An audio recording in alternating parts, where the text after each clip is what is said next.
वो मेरे गांव का हो या ना हो, चाहे वो मेरे प्रदेश का हो या ना हो, अगर देश को आगे बढ़ाना है तो इतनी अच्छी मेंटलिटी के साथ आपको वोट डालना पड़ेगा। अभी नहीं, हमेशा।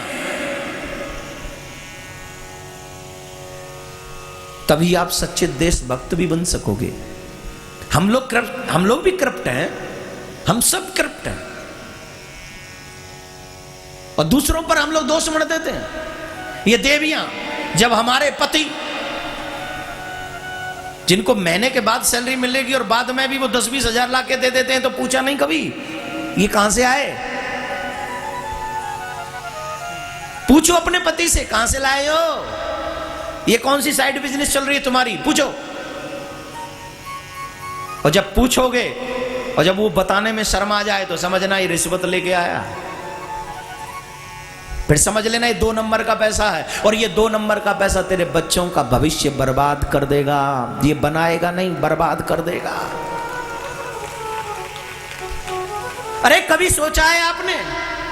तेरे घर में टीवी सेट है, तेरे घर में मोबाइल सेट है, लैपटॉप सेट है, और ये ड्राइंग सेट है, सब कुछ सेट है, फिर भी तू अपसेट है।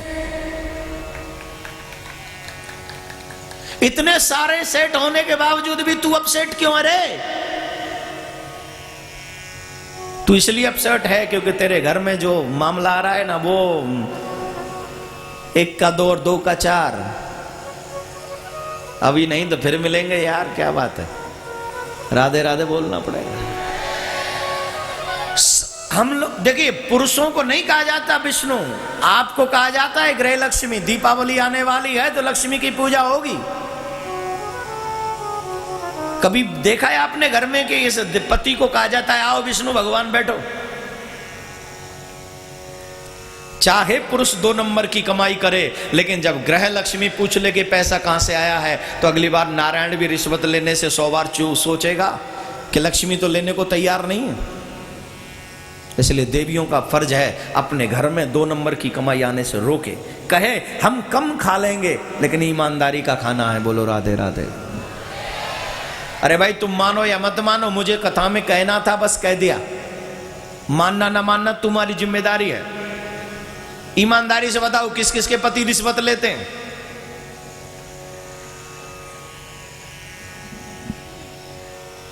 आज हाथ नहीं उठा पा रहे हो, जानते हो क्यों? क्योंकि उस गुनाह में हम भी शामिल हैं। और अगर हम उस गुनाह में शामिल नहीं होते तो झड़ाक से हाथ उठा देते, मेरे लेते हैं, आज के बाद नहीं लेने दूंगी। और लेके भी आए तो घर में नहीं रखूंगी। 2-4 बाद उस पैसे को घर से बाहर कर दो, आपका पति 100 बार सोचेगा अब क्या करूं। घरवाली तो लेती नहीं। कहीं ऐसा ना हो कि घरवाली एक दिन मुझे निकाल दे। जब उसके मन में डर होगा, जब बच्चे लेने से मना कर देंगे, तो मैं दावे से कहता हूं बाप को भी फक्र होगा कि मैंने ऐसी संतान को जन्म दिया जो मेरे 2 नंबर के काम में साथ नहीं रहती।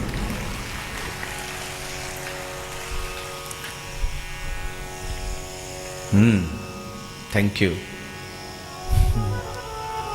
राधे राधे बोलना पड़ेगा। महाभारत के युद्ध के बाद कुंती के पास में कृष्ण गए और कृष्ण ने कहा कुंती बुआ से वरदान मांग लो। कुंती कहती है कृष्ण अगर देना चाहते हो तो दुख दे दो, सुख नहीं चाहिए। याद रखिएगा, सुख में जीव पाप ज्यादा करता है और दुख में पुण्य ज्यादा करता है। जब भी जीव मुसीबत में फंसता है तो सबसे ज्यादा याद उसे भगवान की आती है। किसकी आती है? जोर से बोलो। और जब सुख में होता है तो सबसे ज्यादा उसे पार्टियां करने का शौक चढ़ता है। अच्छा, मैंने देखा है बड़े बड़े पैसे वाले लोग बर्थडे भी मनाते हैं, बर्थडे पार्टी करते हैं, मैरिज एनिवर्सरी करते हैं, और कुछ नहीं तो कोई काम करके आ गए वो भी सेलिब्रेट करते हैं। हाँ या ना? किसी आपने देखा है किसी गरीब के घर में बर्थडे सेलिब्रेट हो रहा है, मैरिज एनिवर्सरी? उन्हें यही नहीं पता कि कौन से दिन हुई थी। मेहनत कर करके इतने बेचारे परेशान रहते हैं, उन्हें यही याद नहीं रहता कि मेरी शादी कौन सी डेट को कौन से सन में हुई थी।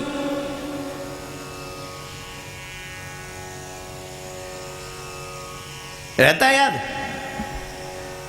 तुम्हें याद है? मनाई नहीं कभी। और पैसे वालों के यहां देखो, आज ये पार्टी कल वो पार्टी, और कुछ नहीं तो 4-5 लोग वैसे मिल जाते। बोलिए कौन सी है? बोलिए फ्री पार्टी। राधे राधे बोलना पड़ेगा। कभी वो लोग सोच लें कि अगर मैं ये पार्टियों में खर्च करने वाला पैसा उन गरीबों में शेयर कर दूं जिनको 2 वक्त की रोटी खाने को नहीं मिलती, यकीन मानना मेरा कृष्ण तेरे साथ पार्टी मनाने को तैयार हो जाएगा तब, और तू डूबने से बच जाएगा, तू डूबने से बच जाएगा। कुंती कहती है दुख दे दो, क्यों? दुख में तेरी याद बनी रहती है, सुख में जीव तुझे भूल जाते हैं। कृष्ण कृष्ण कहते हैं बुआ मैं वरदान देता हूं तुम कभी मुझे नहीं भूलोगी, माया तुम्हें नहीं सताएगी। दौलतमंद होने के बाद अगर तुम भगवान को भूल जाओ तो समझ लेना अब तुम्हारे पाप तुम पर हावी होने लगे हैं, और दौलतमंद होने के बाद भी तुम्हारा मन भगवान में लगा रहे तो समझना परमात्मा ने दौलत दी अच्छे काम के लिए। वो चाहते हैं कि तू लगा रहे, तू अच्छा काम करता रहे, अच्छा काम करता रहेगा तो मैं तुझे नहीं छोड़ूंगा, मैं तुझे पकड़ के बैठा रहूंगा, मेरी माया तुम्हें नहीं सताएगी। कृष्ण जा रहे थे, उसी समय उत्तरा अभिमन्यु की पत्नी दौड़ी दौड़ी आई, हे कृष्ण मेरी रक्षा करो, हे कृष्ण मेरी रक्षा करो। भगवान ने पूछा क्या बात है, तो कहा कि कोई शक्ति है जो मेरे गर्भ को जला देना चाहती है, मेरे शिशु को जला देना चाहती है। भगवान ने अंगुष्ठ के समान स्वरूप धारण किया और उस शिशु की रक्षा की। उस शिशु का नाम परीक्षित हुआ जो अभिमन्यु का पुत्र है। याद रखिए मेरे भाई बहन, भगवान अपने लिए जब वो खुद प्रकट होते हैं तो मां के गर्भ में नहीं जाते, लेकिन जब भक्तों पर विपत्ति पड़ती है तो भक्तों की रक्षा के लिए भगवान को अगर गर्भ में भी जाना पड़े तो वो चले जाते हैं। इसका मतलब है जब जब भक्त सच्चे मन से भगवान को बुलाते हैं तो भगवान कभी पीछे नहीं रुकते, भगवान दौड़े चले जाते हैं, उसकी रक्षा करते हैं, उसकी मदद करते हैं। बस बुलाने वाला चाहिए, कोई दिल से बुलाने वाला चाहिए। कुछ समय बाद श्री कृष्ण इस धराधाम को छोड़कर गए। पांडवों ने जब ये सुना तो पांडवों ने परीक्षित को राजा बनाया और पांडव भी भगवान के धाम के लिए प्रस्थान करते हैं। यश्रद्धय तद भगवत प्रयाणम पांडव सुतानाम मित्सम प्रयाणम शृण्योत्लम स्वस्तैनम पवित्रम लद्वा हरौ भक्तिमुपेत सिद्धिम। पांडवों के इस महाप्रयाण की कथा को जो भी भक्त श्रवण करते हैं उन्हें भगवान के चरणों की भक्ति प्राप्त होती है। राजा परीक्षित के राज्य का वर्णन।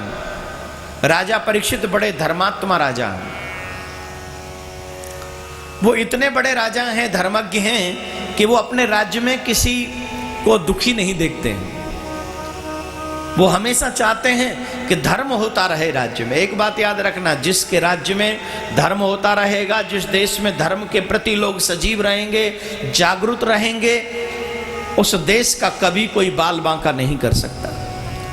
देश की हानि तब होती है जब धर्म को नुकसान होता है, जब लोग धर्म करना बंद कर देते हैं।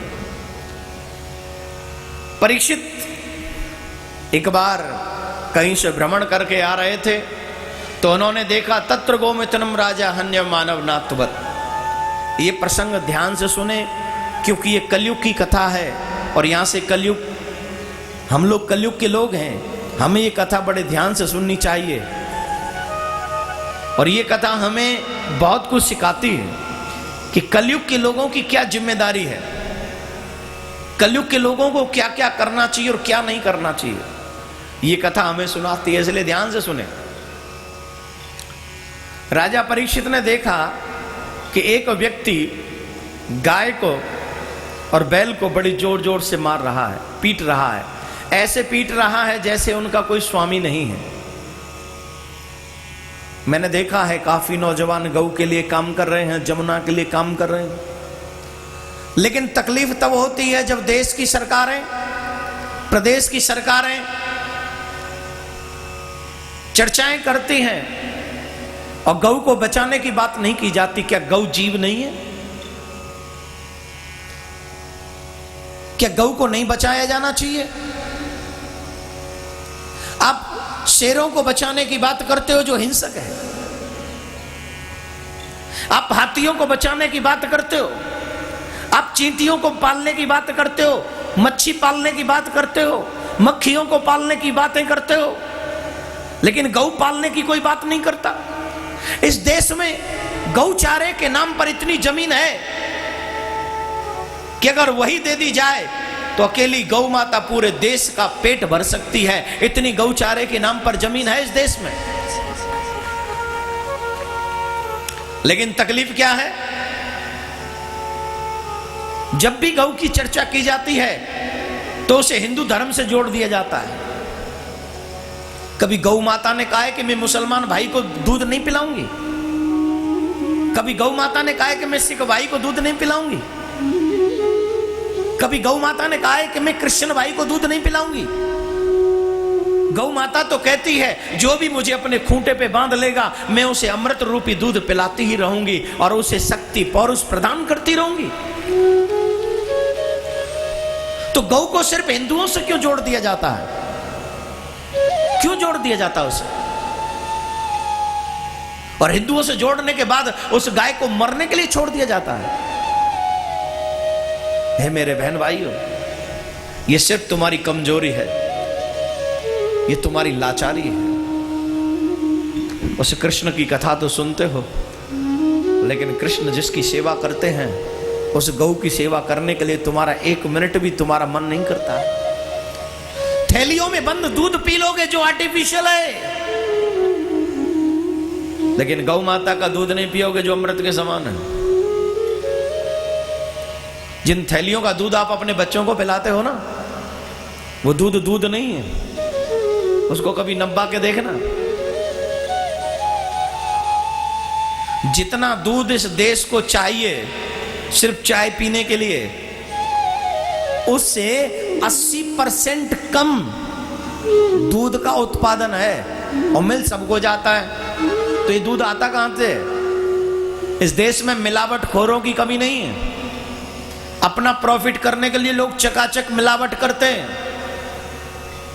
और उनको ये भी टेंशन नहीं है कि किसी की जान चली जाएगी। वो तो तैयार है, कोई मरे तो मरे, बस मेरा घर भरे। जो लोग भोजन खाद्य पदार्थों में मिलावट करते हैं ऐसे लोगों को फांसी की सजा होनी चाहिए। क्यों? वो धीरे धीरे किसी की जान के साथ खिलवाड़ करते हैं। राधे राधे बोलना पड़ेगा, जोर से बोलना पड़ेगा। लेकिन फिलहाल गौ माता की बात करें। राजा ने देखा कि एक व्यक्ति गौ को पीट रहा है। राजा दौड़ कर गए और वो व्यक्ति दूर खड़ा हो गया। बैल से पूछा आप कौन है? बैल ने कहा मैं धर्म हूं महाराज। ये कौन है जो मार रहा है? बोले ये कलयुग है। क्यों? बोले कलयुग में व्यक्ति धर्म करना नहीं चाहता, इसलिए कलयुग मुझे मार रहा है। 4 चरण होते हैं, दया, तप, दान और शौच। कलयुग में 3 चरण टूट गए हैं धर्म के। तप कोई नहीं करता, दया कोई नहीं करता। आपने इतनी हिंसा आज से 20 साल पहले सुनी थी जितनी हिंसाएं आज हो रही हैं? बोलिए।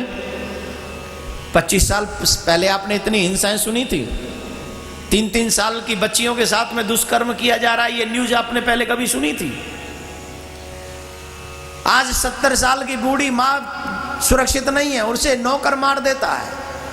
3 साल की बच्ची इस देश में सुरक्षित नहीं है, उसे ये शैतान बर्बाद कर देते हैं। फिर भी ये देश भारत महान कहां से महान है भाई? कौन से एंगल से महान है ये भारत? ये महान नहीं है। क्यों? जब जीव के जीवन में से धर्म चला जाए तो वो जीव शैतान हो जाता है। और आज का जीव शैतान होने में कोई कसर नहीं छोड़ रहा है। हमने अमेरिका में नहीं सुना, हमने यूके में नहीं सुना, हमने कहीं और अदर कंट्री में नहीं सुना कि 3 साल की बच्ची सुरक्षित नहीं है। सिर्फ भारत इतना महान देश कैसे है? क्यों? क्योंकि यहां के कानून ऐसे हैं महाराज कि बस कुछ पूछो ही मत। ये कानून अपराधी को बचाने के लिए बनाए गए हैं, सजा देने के लिए नहीं बनाए। नकल में तो ऐसा ही होता है, असल करते तो कुछ अच्छा होता। नकल की हमने तो इसलिए कभी पूछना उस बहन बेटी के माँ बाप से जिसके साथ में ये बुरा व्यवहार होता है, गलत है, छोड़िए। न तप है, न दया है, न पवित्रता, 3 चरण टूटे हैं धर्म के, एक ही चरण बचा है, वो दान। कलयुग में आज भी लोग दान करते हैं, लेकिन जो दान करते हैं उन लोगों को वो परेशान करते हैं जो दान नहीं करते। मैंने देखा है जो दान करते हैं ऐसे लोगों को वो परेशान करते हैं। तुमने सुना नहीं टीवी चैनल क्या दिखाते? तेरे टीवी चैनल तो कहते हैं सब्जियों में मिलावट है, खाना छोड़ा क्या? टीवी चैनल तो कहते हैं कि लोग 2 नंबर की कमाई करते हैं। तुमने कमाई करना बंद किया क्या? वो तो और भी कुछ कहते हैं, तुमने कुछ बंद किया कि सिर्फ धर्म ही सबसे पहले छोड़ दो, सबसे पहले धर्म ही छोड़ दो क्योंकि टीवी चैनल के। अरे तुझे बहाना मिल गया भैया, तू तो पहले ही धर्मात्मा नहीं था, तू तो बेशर्म था, तू तो धर्म के नाम पे कलंक है। अब तो तुझे सिर्फ बहाना मिला है। कोई भी बहाना इतना स्ट्रांग नहीं हो सकता जो तुझे बेधर्मी बना दे, तुझे अधर्मी बना दे। आज का व्यक्ति दुर्योधन होता जा रहा है। दुर्योधन क्या कहता है? जानामि धर्मम नचमे प्रवृत्ति, जानामि अधर्मम नचमे निवृत्ति। मैं धर्म को जानता हूं लेकिन उस पे चलूं ये मेरा स्वभाव नहीं। मैं अधर्म को भी जानता हूं लेकिन उसे छोड़ दूं ये भी मेरे स्वभाव में नहीं। आज का व्यक्ति अधर्म पर चलना पसंद करता है क्योंकि उसका स्वभाव बन गया ऐसा। लेकिन वो लोग जो धर्मात्मा होते हैं वो अपना स्वभाव कभी नहीं बदलते, चलते चले जाते हैं। सागर में लहरें कितनी भी आ जाएं इसका मतलब ये नहीं कि यात्री अपनी यात्रा करना बंद कर दें। तूफान भी आते हैं तो भी समुद्री जहाज अपनी मंजिल तक पहुंच जाते हैं। तुम्हें जहाज बनना है, छोटी मोटी नौका नहीं बननी। अपने धर्म को आगे बढ़ाना है चाहे तूफान कितने भी आ जाए मेरे भाई बहन। धर्म कहता है मैं कलयुग के वजह से दुखी हूं महाराज, और ये जो मार रहा है ये कलयुगी है। गाय से पूछा आप कौन है? बोले मैं भी महाराज इस कलयुग की वजह से दुखी हूं, मेरा नाम मैं पृथ्वी हूं गाय के रूप में। ठीक है मैं इस कलयुग को ही मार दूंगा। राजा ने खड्ग निकाली, कलयुग को मारने के लिए चले, और जब कलयुग को मारने के लिए चले तो कलयुग ने कहा बिल्कुल बेशक मुझे मार दीजिए, लेकिन मुझ में कुछ बातें हैं, कुछ अच्छाइयां हैं वो सुन लीजिए। राजा बोले तुम में क्या अच्छाई है? बोले मुझ में अच्छाई है ना। क्या अच्छाई है तुम में? बोले महाराज एक अच्छाई है मुझ में, सतयुग में 60,000 वर्ष तप करो तब जाकर मुक्ति होती है, त्रेता युग में 10,000 और द्वापर युग में 1,000 वर्ष तपस्या करो तब जाकर जीव का कल्याण होता है, मोक्ष मिलती है। लेकिन कलयुग में ये सब नहीं करना है। तो कलयुग में क्या करना है? कलयुग केवल नाम आधारा, सुमेरे सुमेरे नरे उतरे ही पारे। कलयुग केवल नाम आधारा, सुमेरे सुमेरे नरे उतरे ही पारा। हाथ ऊपर करिए और सेवा करते रहिए। कलयुग केवल नाम आधारा, सुमेरे सुमेरे नरे उतरे ही पारा। कलयुग केवल हरि गुण गाहा, गावत ही पावई भवथा। कलयुग केवल हरि गुण गाहा, गावत ही पावई भवथा। माँ कहूँ में अनुभव अपना, सत हरि भजन जगत सब सपना। माँ कहूँ में अनुभव अपना, सत हरि भजन जगत सब सपना। हरे नाम हरे नाम हरे नाम केवलम, कलो नास्तैव नास्तैव नास्तैव गतिरन्यथा, नास्तैव गतिरन्यथा, नास्तैव गतिरन्यथा। कलयुग कहता है महाराज कलयुग में तो इतनी अच्छी बात है, नाम जपो भवसागर से तर जाओ, तपस्या की जरूरत ही नहीं। अच्छा इतनी अच्छी बात है? बोले नाम जपो जाओ पार। वैसे ये बात बताएं आपको संकीर्तन क्यों होता है? संकीर्तन जितनी बड़ी संख्या हो ना, वहां जाके जरूर कीर्तन करना चाहिए। क्यों? कहते हैं जब जीव 33 करोड़ नाम इस जीवन में कंप्लीट कर लेता है तो उसे परमात्मा का दर्शन हो जाता है, वो परमात्मा से मिलने के योग्य हो जाता है। कब? जब उसके जीवन में 33 करोड़ नाम हो जाते हैं। आज एकादशी है ना, 33 करोड़ नाम। अब एक गृहस्थी 33 करोड़ नाम तो बड़ी मुश्किल से ले पाए, लेकिन हो सकते हैं। कब? बोले जब इतनी बड़ी तादाद में लोग बैठे हो ना, तो वहां जाके कीर्तन करना चाहिए। क्योंकि जितने लोग बैठे हैं और उतनी बार अगर नाम बोल लिया, एक बार नाम बोलने पर उतने 1000 नाम हो जाते जितने 1000 लोग बैठे हैं, और हर व्यक्ति को उतने ही 1000 नामों का लाभ मिलता है। इसलिए मैं बीच बीच में बुलवाता रहता हूं राधे राधे। इसका मतलब है जितने 1000 लोग बैठे उतने नामों का फल आपको मिल गया। और भाई जी अगर मेरे चक्कर में पड़े रहे ना ऐसे ही, यकीन मानना 10 साल में 33 करोड़ हो जाएंगे तेरे। 10 साल में। और अगर तुम्हारे शहर में कथा ना हो तो टीवी ऑन करके बैठा करो, क्योंकि पंडाल में जितने बोलेंगे, टीवी पे जितने बोलेंगे, उतने 1000 नाम एक साथ हो जाएंगे। और टीवी पे तो करोड़ों लोग दिखते हैं। एक बार राधे राधे बोलने में 1 करोड़ भी हो सकते हैं। तो बोलना चाहिए ना। कलयुग में यही लाभ है, भगवान का नाम जपो, भवसागर से तर जाओ। और राजा परीक्षित ने सोचा ये तो बड़ी सरल मुक्ति का साधन है, तो भाई कलयुग के लोगों से ये लाभ नहीं लेना चाहिए, छीनना नहीं चाहिए। तो राजा परीक्षित ने कहा हम तुम्हें कुछ जगह दे देते हैं, वहां जाके रहो। कौन सी जगह? बोले लोग जहां मदिरा पान करते हैं वहां